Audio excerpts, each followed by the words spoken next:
It's unbelievable. Squatters take over Southeast Portland home. Owner says he was beat up after asking them to leave. Hey, you're squatting in my house. You guys got to go. And then he gets beat up.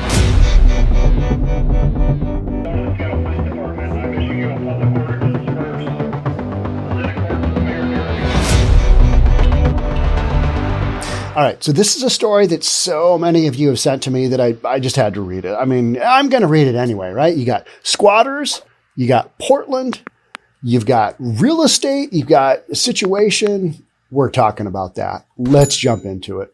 The owner is looking for a buyer who is willing to take the risk of getting the squatters off the property. This is a property that is on the market.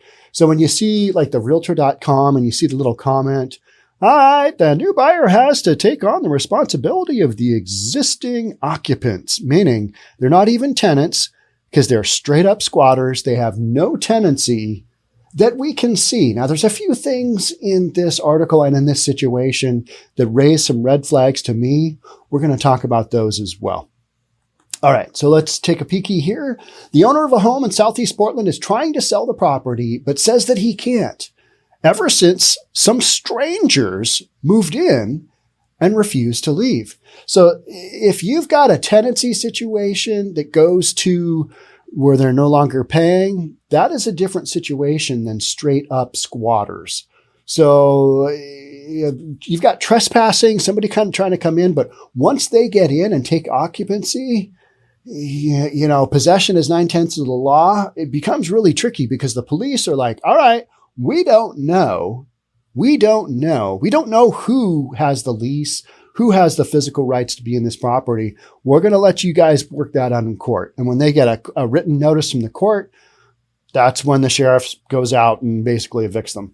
It started back in January when the homeowner left town and the property was empty. Hearing more and more problems happening with vacant homes because these squatters and these homeless folks out there, they know that they can get away with this because in cities like Seattle and Portland, the police are too busy to handle damn near anything but a priority 1 or priority 2 call because they don't have the raw numbers of cops to cover the streets. Some guys, they just basically walked into the property, took it over, said Nathan Jones, a realtor with Berkshire Hathaway HomeServices. All right, Berkshire's, you know, that's a legit brokerage. Jones took over the listing last month. It's currently listed at $330,000, but that price is negotiable. So, okay, so somebody else took a run at it and couldn't get it sold. So you got an issue with marketing there. Maybe it's the fact that it's got squatters in it and you need to get that solved before you try and put it on the market. You know, you can get squatters out. It's going to be a process and you can do it yourself. You're going to have to work through a bunch of paperwork and you're going to have to go to court.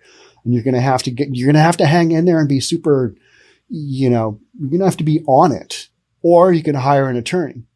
Costs money. This is what the owner is saying. Costs money. You got to get an attorney, file all these papers, and it's like 90 days minimum. If you don't have the financial resources, you're screwed. And that's the bottom line, he said. Maybe, or else you just do your research and you do the best you can. I understand. Maybe you don't have the ability to do that when you're wigged out about what's happening to your house. Okay. So, you know, how much equity do you have in your home? Is it worth spending a little bit of money to get the ability to sell that home at not such a massive discount? Because any investor who is like, okay, this home is $330,000, that seems pretty cheap, right? I mean, it's Portland, anywhere in Portland. You got a home that's worth $330,000, unless it's just hammered, it's going to be worth something. Oh, it's got squatters in it. Oh, that's not good. And anytime you see a listing go from one broker to another broker, you're like, all right, well, it's either overpriced or there's an issue with it. What is the issue? In this case, yeah, you've got people that aren't going to be real friendly to, hey, could we take a walk through the home? Understand it's on the market. That's not going to happen, right? So that is not happening in this case. You're going to have to buy the home, probably sight unseen as far as the interior goes. You know how in a lot of listings, you'll have, especially on multifamily property, inspection of the interior upon agreement of mutual acceptance, meaning once you got a deal together, then you can see the inside. They'll show you all kinds of video and all kinds of photos typically, but They don't want to rock the boat as far as the tenants that are in there now. In this case, they'll be like, yeah, they might throw a punch at you if you try to go through that house as is right now, because they're squatters and they don't care about anything. They're just squatting, seeing how long they can, hang out in this house and freeload.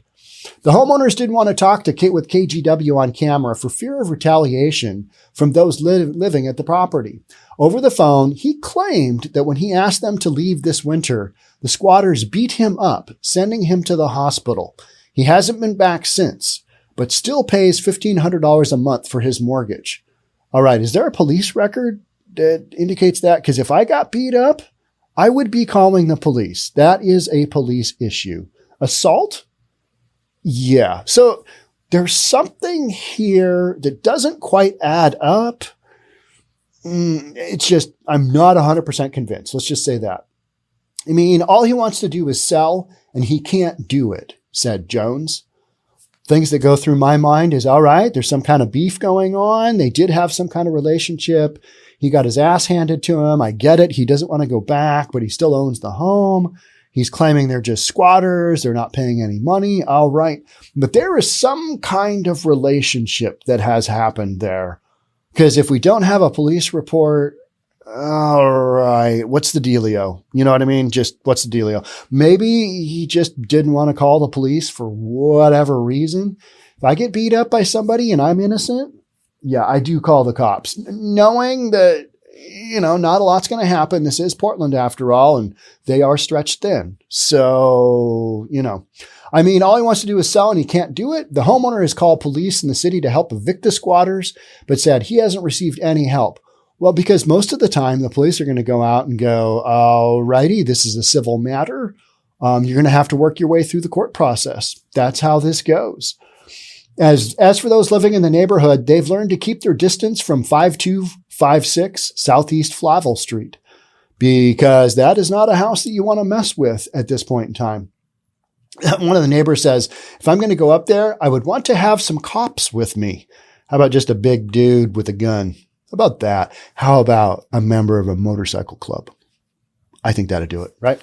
I just mind my own business, said Linda Harshman, who lives 2 doors down. I've noticed, frequent stopping of cars, people coming every 15 seconds. Also, police monitoring the house. We got some drug action in there. What are we doing in there? What's going on? Every 15 seconds? That's a lot of traffic. All right. And this is said by Zaki Wilson, who lives across the street. Everybody probably feels at risk or in danger with those types of people. If you've ever had one of these houses in your neighborhood, you are flipped out. You're freaked out. You're like, oh, that's not good. This is going on in my neighborhood. That is so brutal. And it's terrible. A KGW crew tried approaching those living in the home, but the occupants just stared and displayed the middle finger and shut the door. I am not shocked. They're squatters. They don't want any PR. It doesn't help their case. They're going to hunker down in there as long as they can. Kind of like Pacific Heights. Remember that one? A movie with Matthew Modine. I'm watching Stranger Things, and Matthew Modine is now a silver-haired older guy like me. And I don't have silver hair, though. I've got some silver, but it's not all over. Watching Matthew Modine and Melanie Griffith, I think it was. And it is just a brutal example of what happens when, a tenant-ish gets into a property, because once they possess a property, it can be very difficult to get somebody out. KGW also reached out to the police and didn't hear back right away. They are busy doing anything else. Eventually, Portland police said that even though they've been called to the property before, this case is a civil issue, and the eviction process would have to come from the owners or the bank. That's just unfortunately how this goes. The police, unless it's a criminal matter, they're not going to jump in. If you've got somebody that's literally trying to break into your home, definitely call 911. If you've got tenants in there, you're going to have to start Googling that stuff, get an understanding of what the situation is. And that's why I kind of think that there was some relationship between the tenant and the owner, or between the squatter and the owner prior to this. I have nothing to back that up. I don't know. but there's something here that's not connecting quite right for me. Jones advised people not to leave their homes vacant, regardless or if they have security.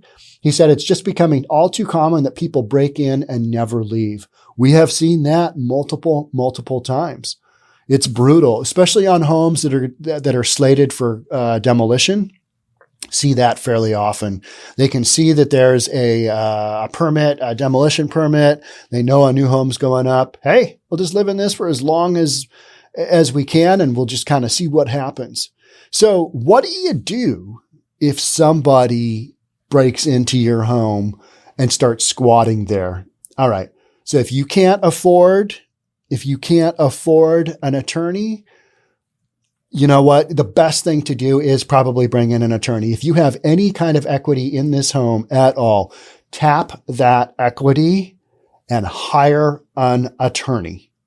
Because when you try and work these things through yourself, if you're really savvy and you're really persistent, yeah, maybe you can get it done. But if there's any variables at all, these folks have more rights than you do now because of the way our system is. It's an absolute shame, and it's crazy. And that's why you've got people moving to other areas of the country where this doesn't happen.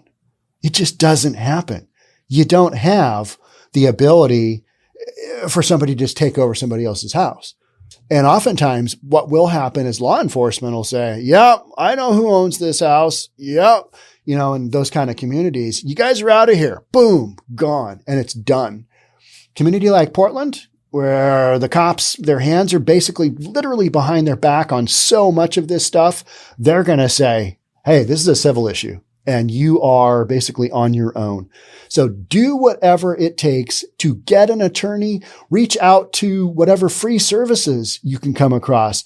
Do your homework, do your due diligence, understand what you're up against. And you know what? I did a quick search, and you can do a quick search. And all right, in Oregon, there's a certain level of things that have to happen. You need to get in front of a judge. You need to be able to explain your situation. You need to file all the correct paperwork, because there is going to be a step A, a step B, step, CA, step 1, 2, 3, step B. You're going to have to jump through a bunch of hoops because this is a legal issue. It becomes a legal issue. And you know who handles legal issues? Yeah, I know. And I don't like it either. Attorneys.